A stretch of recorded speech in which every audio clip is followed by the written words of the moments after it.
Buenas noches, estimados participantes. Mi nombre es Ricardo Ávila, soy el director de la Escuela de Refrigeración del Perú.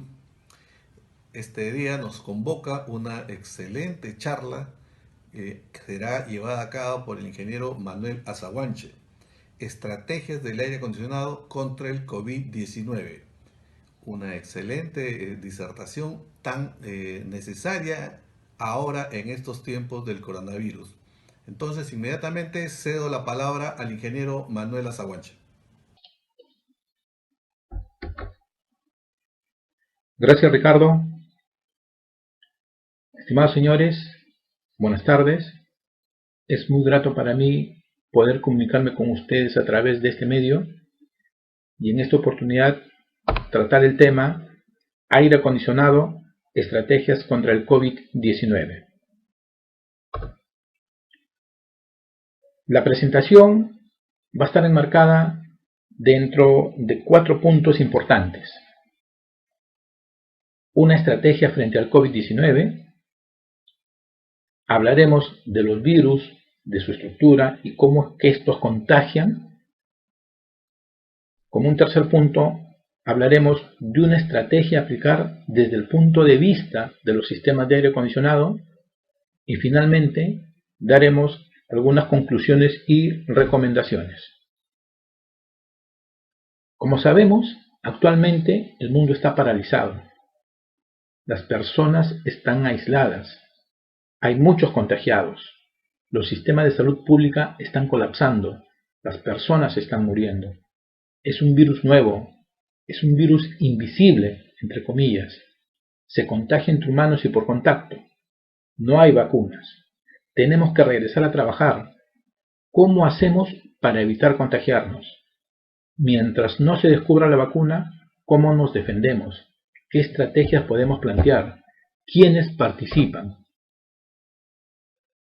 Desde ese punto de vista, estamos planteando una estrategia de defensa integral frente al COVID-19. El objetivo de esta estrategia es proteger a las personas. Hay 7 involucrados en esta estrategia: la limpieza del mobiliario, la limpieza personal, la distancia personal, la protección personal, la responsabilidad personal, nuestro sistema inmunológico y los sistemas de aire acondicionado. Estamos viendo que los sistemas de aire acondicionado tienen una relación con la limpieza del mobiliario y el sistema inmunológico. Más adelante vamos a ver cómo es que los sistemas de aire acondicionado impactan sobre la limpieza del mobiliario y cómo el sistema de aire acondicionado puede impactar sobre nuestro sistema inmunológico, y tendremos que darle alguna solución. Cuando nos referimos a la limpieza del sistema inmobiliario, indicamos que se han identificado 3 fuentes principales de contaminación: las personas y su vestimenta, los equipos o mobiliarios propios de la operación de producción o trabajo, un mal filtrado del aire exterior. En este punto del mal filtrado del aire exterior, aquí nosotros como especialistas en aire acondicionado podemos ayudar.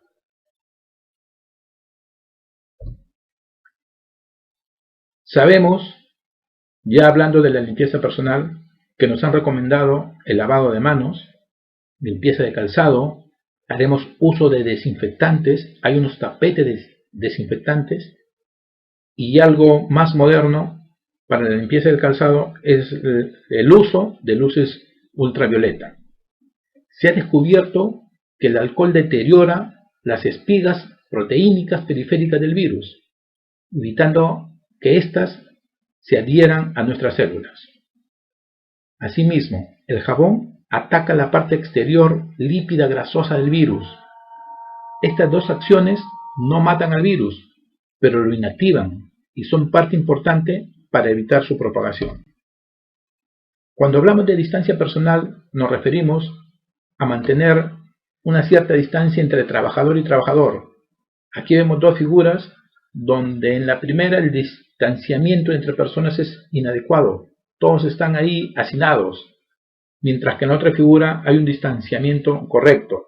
El objetivo es evitar el contagio entre personas cercanas. Y cuando hablamos de protección personal, estamos hablando del uso de mascarillas, cuyo objetivo es evitar el contagio entre personas por efecto de toser, estornudar e inclusive hablar, ya que se ha encontrado que el virus es un aerosol aerotransportado que emitimos durante nuestras conversaciones. Responsabilidad personal. Si estás enfermo o tienes síntomas relacionados con el coronavirus, no asistir a trabajar, no tener contacto con otras personas y tomar todas las precauciones médicas sanitarias que sean correspondientes. Sistema inmunológico. Sabemos que nuestro sistema inmunológico es la defensa del cuerpo contra infecciones y enfermedades. Reconoce las células que componen nuestro cuerpo e intenta deshacerse de cualquier cosa desconocida. Cuando funciona correctamente, el sistema inmunológico está constantemente en búsqueda de invasores e identifica una variedad de amenazas, incluidos virus, bacterias y parásitos. Y una vez que detecta a un enemigo, se monta en un ataque complejo de defensa del cuerpo humano. A medida que avanzamos en edad, nuestra capacidad de respuesta inmune se reduce, lo que a su vez contribuye o nos deja expuestos a más infecciones y enfermedades. Punto importante: la mala calidad del aire interior contribuye al debilitamiento de nuestro sistema inmunológico. Es decir, si el aire está mal filtrado, hay una inadecuada cantidad de aire fresco, los serpentines de los fan coils están sucios, con hongos, virus, bacterias, eso disminuye nuestro sistema inmunológico. Aquí podemos ayudar como especialistas en aire acondicionado. En esta lámina he puesto una de las aplicaciones de los sistemas de aire acondicionado. Sabemos que los aires acondicionados podemos utilizarlos en centros de cómputo y en muchas aplicaciones más. Pero aquí he tratado de poner 3: edificios de oficinas, hospitales y laboratorios de bioseguridad. Lo que quiero mostrar es que parte de la estrategia que estamos planteando no es nuevo, sino ya se viene aplicando. No en oficinas, sí en hospitales, sí en laboratorios de bioseguridad. Por ejemplo, en las oficinas, los equipos de aire acondicionado son de naturaleza convencional y también usamos un filtrado convencional de una eficiencia del orden del 30%. En los hospitales utilizamos equipos especiales, equipos 100% de aire exterior para algunas áreas. Usamos filtrado absoluto, el famoso filtro EPA, 99.97%. Hacemos uso de las presiones diferenciales. Hacemos uso de emisores ultravioleta. En los hospitales, el objetivo es defendernos de los contagios, evitar contagiarnos. En los laboratorios de bioseguridad, igualmente, utilizamos equipos especiales, 100% de aire exterior, hacemos filtrado absoluto, en este caso también usamos filtros EPA y un filtro más eficiente que se llama ULPA, 99.999%. Hacemos uso de las presiones diferenciales, uso de emisores ultravioleta, etcétera, etcétera. Y he puesto de manera resaltada que aquí no solamente uno evita contagiarse de los virus, sino que en los laboratorios de bioseguridad se trabaja con los virus. Ahí trabajamos con todos los virus existentes, ahí hacemos las investigaciones.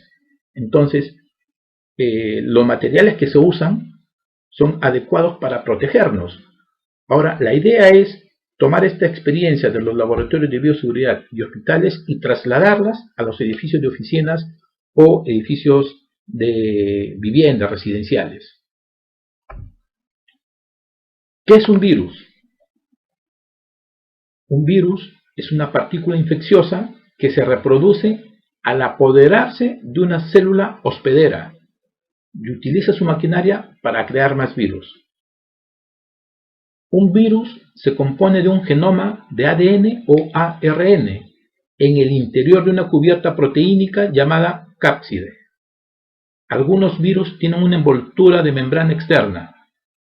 Los virus son muy diversos Vienen de diferentes formas y estructuras, tienen diferentes tipos de genomas e infectan de diferentes células hospederas.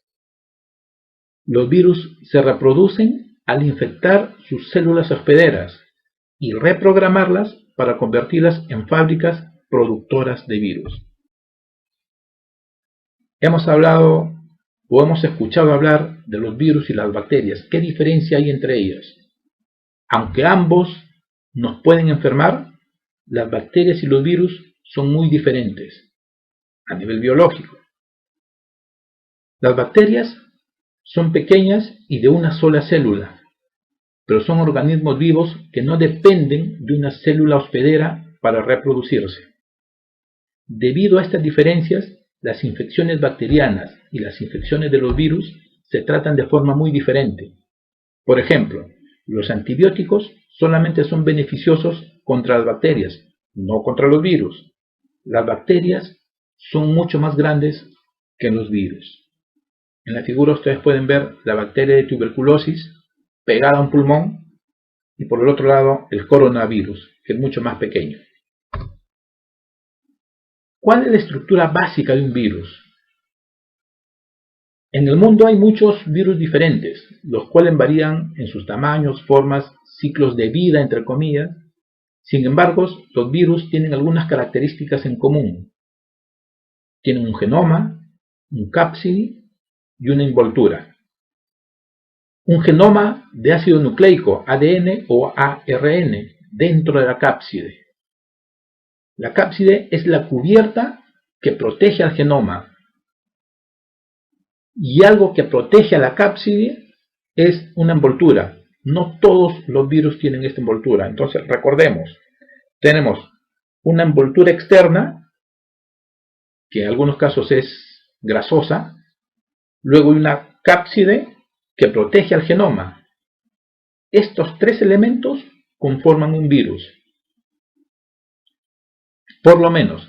Y en algunos casos tienen algunas dendritas o espigas que están en la parte periférica, que en el caso del coronavirus sirve para adherirse a la célula. Ya hemos visto la estructura de un virus básico y ahora vamos a ver cómo es que estos se reproducen, cuál es su ciclo de vida. Hay 5 puntos en este ciclo de vida. Hay una fijación, una penetración, una replicación del genoma, un ensamblaje y una liberación. A ver, punto 1, la fijación. El virus se fija a la célula hospedera. Estas dendritas o espigas sirven para fijarse a la célula. Una vez que se ha fijado, el virus entra a la célula. Punto 2, la penetración. Entra a la célula el virus. Dentro de la célula comienza la replicación del genoma. El virus se separa. El genoma por un lado, la cápside por otro lado. Aquí el virus tiene el mismo concepto de un virus informático, que entra a los archivos y los reprograma, los hace suyos y él comienza a infectar. Aquí el virus ingresó a la célula hospedera, toma por asalto a la célula y utiliza todos sus recursos de la célula para reproducirse. Entonces, por un lado, se hacen unas copias del genoma y por otro lado se hacen copias de la cápside. Luego, estas copias se vuelven a unir, que es un proceso de ensamblaje, el punto 4. Y finalmente se liberan a la célula y salen. Pero entró un virus y salen muchos más. Y al momento de salir, destruyen a la célula. Esos virus que están saliendo, entró uno y salieron varios, esos virus nuevamente salen a infectar a otra célula. Esta es una manera rápida de entender cuál es el proceso de reproducción de un virus. Él tiene que usar una célula hospedera para poder replicarse o reproducirse. De por sí solo no lo hace. Por eso es que se dicen que los virus no tienen vida, porque de por sí solo no lo hacen. He puesto algunos virus que han atacado a la humanidad. en varias etapas de nuestra historia: la hepatitis A, la hepatitis B, el coronavirus humano, el virus de la inmunodeficiencia, el coronavirus SARS humano, la influenza, el virus de la influenza, el virus de la rabia, el virus de la varicela, el coronavirus SARS humano. SARS significa síndrome respiratorio agudo grave. En realidad, el virus es el SARS. Coronavirus o COVID-19 es el acrónimo del inglés Coronavirus Disease 2019. O sea, el virus es el SARS, la enfermedad es el COVID-19. Coronavirus Disease. ¿No? O sea, hay que entender esto porque a veces creemos que el virus es el COVID-19. No. La enfermedad es COVID-19, el virus es el SARS, coronavirus. He puesto varios virus que nos han atacado y he hecho una tabla resumen para ver de qué dimensión son estos virus. En una columna tenemos sus dimensiones en nanómetros y en la otra columna está en micras. Tenemos la hepatitis A, 30 nanómetros, 0.03 micras. La hepatitis B, 42 nanómetros, 0.042 micras. El coronavirus humano, 120 nanómetros, 0,12 micras. Y así está. Esta tabla es muy importante porque nos permite tener una idea de magnitud de qué tamaño son los virus. Me interesaba mucho esta tabla porque nosotros sabemos que los filtros EPA tienen una eficiencia del 99.97% con partículas de 0.3 micras o 0.30 micras. Y el coronavirus tiene 0.12. O sea, es menos de la mitad de lo que puede filtrar un filtro EPA. Entonces, para tener una idea de que si los filtros me ayudan o no me ayudan, esta tabla es muy importante para eso. Luego tenemos algunas estrategias a aplicar desde el punto de vista de los sistemas de aire acondicionado. Así como hemos visto una estrategia general donde participaban 7 actores, ahora estamos viendo la estrategia solamente desde el punto de vista de los sistemas de aire acondicionado. Existirá un mundo antes del coronavirus y un mundo después del coronavirus.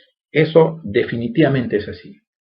En ese sentido, los sistemas de aire acondicionado y ventilación deben optimizarse desde el proyecto de ingeniería, la instalación, la operación y el mantenimiento. Independientemente de los criterios que actualmente o con los que actualmente diseñamos, debemos hacer énfasis en los siguientes 6 puntos. O sea, la estrategia desde el punto de vista de aire acondicionado incluye estos 6 puntos: una ventilación adecuada, control de la humedad relativa, uso y cálculo de presiones diferenciales, mantenimiento, emisores ultravioleta, UVC y ionización bipolar. Cuando decimos ventilación adecuada, nos estamos refiriendo a los sistemas de aire fresco, a la inyección de aire fresco a los sistemas de aire acondicionado. En los sistemas de aire acondicionado, el aire fresco nunca fue una opcional, nunca fue una opción, aunque muchos profesionales lo tomaban así. De aquí en adelante será estrictamente obligatorio y en tal sentido hay que saber calcular las cantidades adecuadas y el nivel de filtrado que debe tener el aire fresco. Convencionalmente se decía que el aire fresco tiene por objeto el renovar el aire viciado de los ambientes con aire acondicionado. A esta definición ahora hay que agregar lo siguiente: el aire fresco debe ser correctamente filtrado a efectos de no introducir bacterias, hongos y virus al sistema de aire acondicionado. Bacterias, hongos y virus que pueden debilitar el sistema inmunológico de los usuarios. Entonces, en ese sentido, los sistemas de inyección de aire fresco tienen que ser filtrados. Por lo menos debemos usar filtros MERV 13, que pueden tener una eficiencia entre 80 y 85%. ¿Ya? Eso como etapa de filtrado para los sistemas de inyección de aire fresco. También he puesto una tabla donde en función al número de renovaciones por hora que pueda tener un ambiente, me indica cuánto tiempo va a permanecer una partícula. Por ejemplo, si yo digo 20 cambios por hora, en la segunda columna dice 14, significa que la partícula va a estar 14 minutos en el ambiente y se va a limpiar al 99%. Si tengo 20 cambios durante 21 minutos, se limpiará al 99.9%. Esta tablita es muy importante porque me permite calcular la eficiencia respecto del número de cambios. Ahora, aquí es importante aclarar que el término cambios por hora es un poco confuso. En los sistemas 100% de aire exterior, los cambios por horas son iguales al caudal de aire exterior. Pero en sistemas recirculantes, el término cambios por horas se debe entender como recirculaciones por hora, ¿no? O sea, en los sistemas que tienen recirculación, el término cambios por horas, recirculaciones por hora. Por ejemplo, los equipos de aire acondicionado convencionales generalmente tienen 20% de aire fresco como máximo y generan en el ambiente entre 10 y 15 recirculaciones por hora, o 10 o 15 cambios por hora. ¿Ya? Ojalá haya quedado claro el término cambios por hora. En los sistemas 100% de aire exterior coincide con el aire exterior, y en los sistemas recirculantes se tiene que entender como recirculaciones. Control de la humedad relativa. He puesto dos gráficos acá. Hay una carta psicométrica y hay un gráfico que me indica dónde tengo la mayor eficiencia respecto de la humedad relativa. En el primer gráfico de la humedad relativa, esto es un gráfico de ASHRAE, donde me dice que las condiciones de confort varían, hablándose de la temperatura, entre 21 y 26 grados, y la humedad relativa entre 30 y 60. Si cuando yo diseño logro que el ambiente esté dentro de esa zona rayada o achurada, logro el confort de las personas. Generalmente, las condiciones de diseño se dicen que la temperatura tiene que estar en 22 grados y la humedad relativa en 55. Nosotros graficamos eso y justo cae dentro de esa zona achurada, o sea, logro el confort. ¿Ya? Cuando nos preguntaban por qué 55% de humedad relativa, nuestro sustento era la tabla siguiente, que tenía que ver que entre 40 y 60% de humedad relativa, la tasa de supervivencia de los patógenos es la menor posible. Por ejemplo, cuando yo digo 55% de humedad relativa, las bacterias están en su menor nivel de supervivencia, los virus, los hongos, las esporas, enfermedades respiratorias, todos están en un menor nivel de supervivencia o reproducción. ¿No? Entonces, esa es la justificación. Entonces, si me dicen que la humedad relativa tiene que estar entre 40 y 60, y los sistemas de aire acondicionado convencionales de naturaleza llegan a esos rangos, entonces una de las alternativas es que nunca apaguemos los equipos de aire acondicionado a efecto de tener esas humedades relativas, porque se pierde eso cuando el equipo está apagado. Ahí ya tengo temperatura y humedad relativas ambientales, pero si mientras el equipo esté prendido yo voy a tener una humedad relativa entre 40 y 60. He puesto aquí una nota que dice seleccionar correctamente los equipos a efectos de que cumplan con el calor latente especificado. Nosotros sabemos que los equipos tienen dos capacidades, una capacidad sensible y una capacidad latente. La capacidad sensible es el encargado de enfriar y la capacidad latente es el encargado de deshumidificar. Entonces, si ahora la humedad relativa se torna importante para el control de poder defendernos de la propagación del virus, entonces es importante saber seleccionar el equipo. Ahora tenemos que seleccionar correctamente un equipo y cuando yo vaya a comprar un equipo tengo que exigir que ese equipo cumpla con su capacidad latente que ha especificado el proyectista. Ya no solamente voy a comprar un equipo de 48.000 BTU horas, un equipo de 60.000 BTU horas, no. Ahora voy a tener que saber comprar. Los equipos deberán cumplir con su calor sensible y principalmente ahora con su calor latente. Cálculo y uso de presiones diferenciales. En los ambientes hospitalarios o en laboratorios se hace mucho uso de estas presiones diferenciales. Dice, y lo he subrayado en amarillo, dice, otro método común de mitigar la propagación de infecciones es las relaciones de presiones o el uso de presiones diferenciales. La intención de la presurización es mover partículas potencialmente infecciosas de lugares limpios a lugares menos limpios. De lugares limpios a lugares menos limpios. Lo que sucede es que en los laboratorios y hospitales hay zonas limpias y hay zonas, entre comillas, menos limpias. ¿Cómo trasladamos eso a los edificios de oficinas? Y aquí me he atrevido a dar una recomendación, extrapolando lo que sucede en los hospitales o en los laboratorios.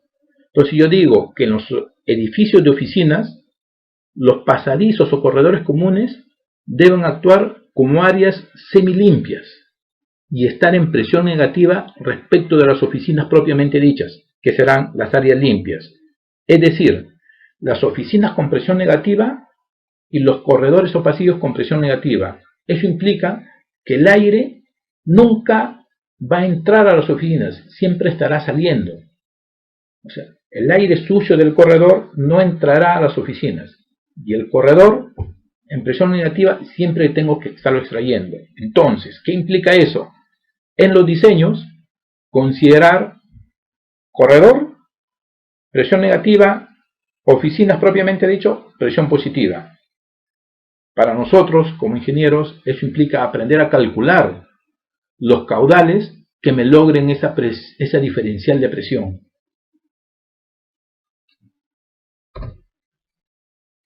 El mantenimiento de los sistemas de aire acondicionado. Mantenimiento no es solo limpieza. El mantenimiento es toda una disciplina.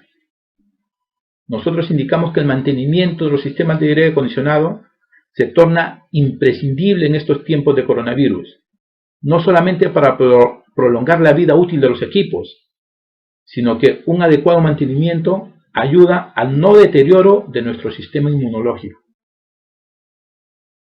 Es importante que el mantenimiento preventivo tome la delantera en este tipo de eventos, para lo cual debe hacerse uso de herramientas como los sistemas de automatización, que nos permitan tener información de manera remota, accesos restringidos a ciertos usuarios, nos generan históricos, datos que nos permiten tomar decisiones adecuadas.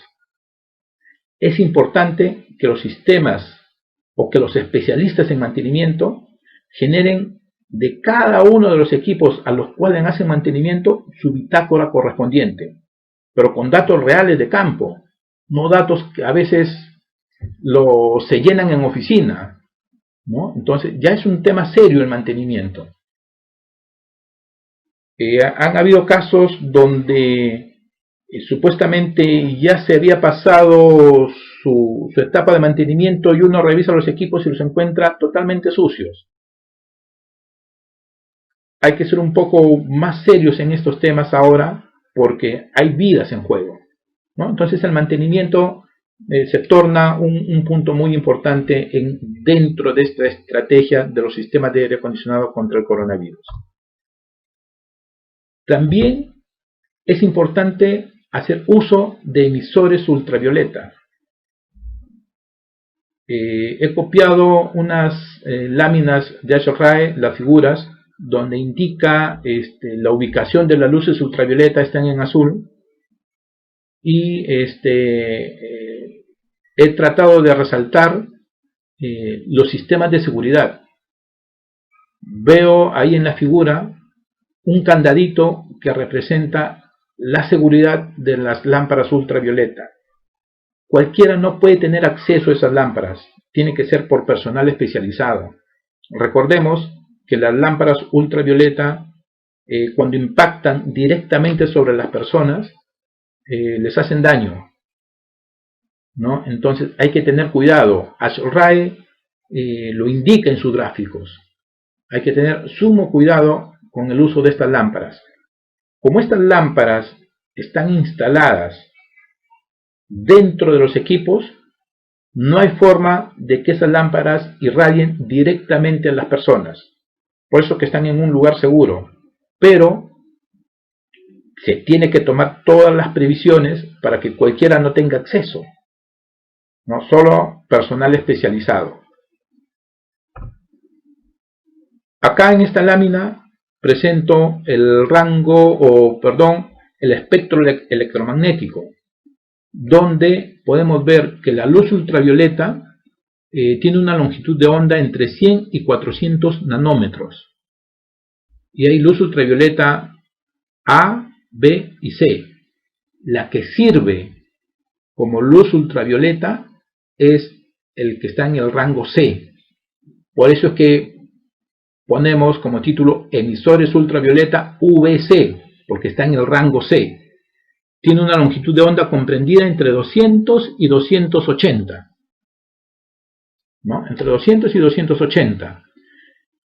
Y en la otra lámina que dice espectro de luz ultravioleta, he puesto un numerito en rojo, 254. Se ha descubierto que esa longitud de onda de 284 nanómetros es la adecuada para poder combatir contra los hongos, virus y bacterias que se quedan en los fan coils, o sea, los serpentines de las unidades manejadoras. Ese numerito es muy importante, ese 254. Estas gráficas las he sacado de la ASHRAE Application Handbook, donde se hicieron estudios el año 1979 y el año 2000, e indican que la eficiencia germicida de las luces ultravioleta más o menos se alcanzan por el orden entre los 250 y 260 nanómetros. Recuerdan, la figura anterior decía 254, que es la de un fabricante. No cualquier longitud de onda es la adecuada. Con esto quiero decir que no puedo irme a cualquier tienda y comprarme un emisor ultravioleta. Tendré que decirle, oye, ¿cuál es la longitud de onda de ese emisor ultravioleta? En el otro gráfico, el que está al costado, que también ha sido sacado de la ASHRAE Application Handbook, se muestra la susceptibilidad de los virus, bacterias y hongos frente a los emisores ultravioleta, y ahí indica que los virus son bastante susceptibles a las luces ultravioleta. Acá podemos ver por un lado los gráficos que indica ASHRAE dónde se deben ubicar estas luces ultravioleta, ¿no? En un lado, en el sentido del flujo de aire, en un punto están antes del serpentín y en otro están después del serpentín. Haciendo unas consultas con los fabricantes de luces ultravioleta, nos recomendaban que es mucho más efectivo que la luz se coloque después del serpentín, O sea, si mantenemos el flujo de aire después del serpentín, ahí tendrían que ubicarse las luces ultravioleta. ¿Cuál es el objetivo de las luces ultravioleta? Las luces ultravioleta matan hongos, virus, bacterias, esporas, moho, una serie de elementos que se forman en el serpentín. El serpentín, como sabemos, es una zona húmeda y se tiene que, y ahí se forman ese tipo de hongos y bacterias. Entonces, la luz ultravioleta, su objetivo es desintegrar esos hongos y bacterias que se forman en los serpentines. Aquí podemos ver cómo es la ciencia de estos, digamos, emisores ultravioleta. Estamos en el rango VC a una longitud de onda de 254 nanómetros y efectivamente indican que la luz ultravioleta actúa sobre el genoma, destruye el genoma. O sea, la estructura molecular la destruye y por lo tanto ya le quita la posibilidad de reproducirse al virus. En la figura que está al costado vemos que todo el aire contaminado entra al sistema de ductos de los sistemas de aire acondicionado, pasan por el serpentín y antes de salir del serpentín, o mejor dicho, después del serpentín están los emisores ultravioleta. Posterior, ya no hay hongos, virus y bacterias, o sea, ya hay un aire limpio. En realidad, esa es la estructura de o cómo se debe instalar un emisor ultravioleta. Aquí vamos a pasar un video donde podemos observar cómo es la forma de trabajo, cómo es que la luz ultravioleta actúa sobre estos hongos, dónde se ubican, y cuál es, digamos, su beneficio en los sistemas de aire acondicionado. El agua de condensado generada por los serpentines permiten que el moho y las bacterias crezcan. El moho crece incluso sin mucha agua en humedades relativas de hasta un 30%. El moho puede duplicarse en aproximadamente 4 horas y en unos 16 días una espora invisible de moho podrá, en condiciones húmedas, multiplicarse a billones. El moho se alimenta y genera desechos que son volátiles y entran en el flujo del aire, el cual es distribuido alrededor del edificio, generando enfermedades en los ocupantes. El moho y las bacterias generan un biofilme, el cual actúa como una capa aislante muy efectiva sobre las aletas metálicas del serpentín y a su vez como un cultivo para el crecimiento de virus, bacteria y moho. Su superficie adhesiva permite que otras partículas se adhieran al metal y aíslen las aletas del aire, reduciendo la capacidad del serpentín para enfriar el aire que pasa a través de estas. El biofilme bloquea el espacio entre las aletas, reduciendo el flujo del aire e incrementando la presión estática. Para mantener la temperatura deseada, los ventiladores se esfuerzan más. La temperatura del agua helada disminuirá, provocando que el chiller y los compresores trabajen más, aumentando los costos de energía.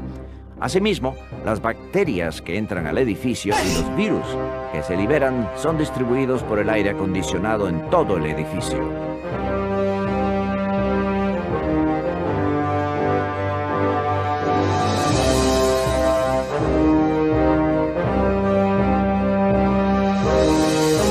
Como hemos visto, la presentación tiene, hemos hablado de 4 puntos importantes: una estrategia general, hemos hablado de los virus, hemos hablado de una estrategia de cómo el aire acondicionado tiene que participar en este afán de protegernos contra este virus. Y tenemos algunas conclusiones y recomendaciones. La primera, evitar la propagación de pandemias como el COVID-19 no es una tarea de una sola persona o disciplina.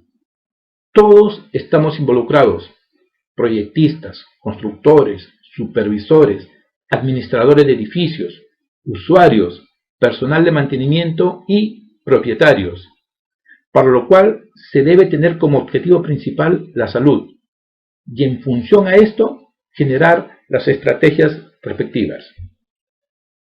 Eventos como esta pandemia del COVID-19 desafortunadamente actúan como una llamada de atención para comprender las implicaciones de no tener una buena calidad de ventilación o aire interior. En el pasado, mejorar la calidad de aire interior a menudo se consideraba un lujo. Ahora debe considerarse imprescindible o esencial. Desde el punto de vista de aire acondicionado y ventilación, debemos tener presente: el aire fresco tiene que ser en cantidad adecuada y debidamente filtrada.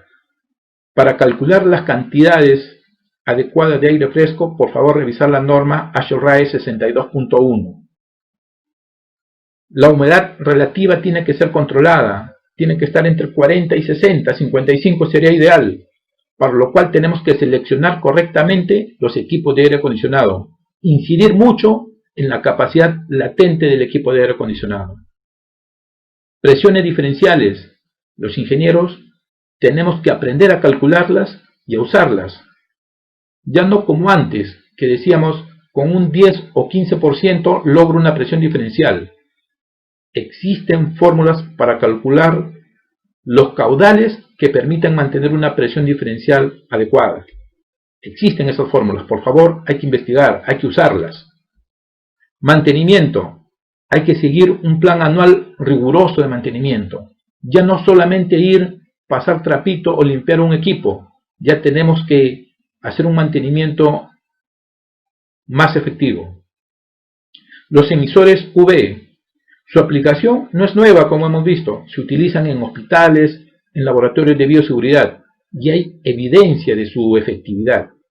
Entonces, tratemos de aprovechar esa experiencia de los laboratorios y de los hospitales y traerla y aplicarla en los edificios de oficinas o edificios de vivienda. También existen tecnologías complementarias como la ionización bipolar, que se está desarrollando cada vez más. Es importante indicar que el uso de manejadoras es más conveniente que el uso de fan coils, porque todo el tratamiento de aire, su filtrado, el uso de emisores UV, la ionización bipolar, etcétera, etcétera, está centralizado en el cuarto de la UMA. Sin embargo, esto implica que la especialidad de arquitectura, es decir, los arquitectos, van a tener que cambiar sus conceptos y brindar mayores espacios para los equipos y un falso techo con alturas adecuadas para un recorrido de los ductos. Actualmente, todos sabemos que los falsos techos son muy limitados. A veces los equipos quedan petrificados, no se pueden mover luego porque tenemos falsos techos muy pequeños. Ahora vamos a tener que tener falsos techos más generosos para poder para poder circular conductos, los ductos de extracción, los ductos de inyección. Entendemos que ahora, en función a la salud de las personas, vamos a tener que replantear nuestros criterios de diseño. Finalmente, el éxito de estas estrategias contra el COVID-19 dependerá del conocimiento y lo disciplinados que podemos ser en la implementación de todas estas estrategias. Muchas gracias, señores. Espero que esta información les ayude a desarrollar sus proyectos y muchas gracias por estar presentes. Gracias.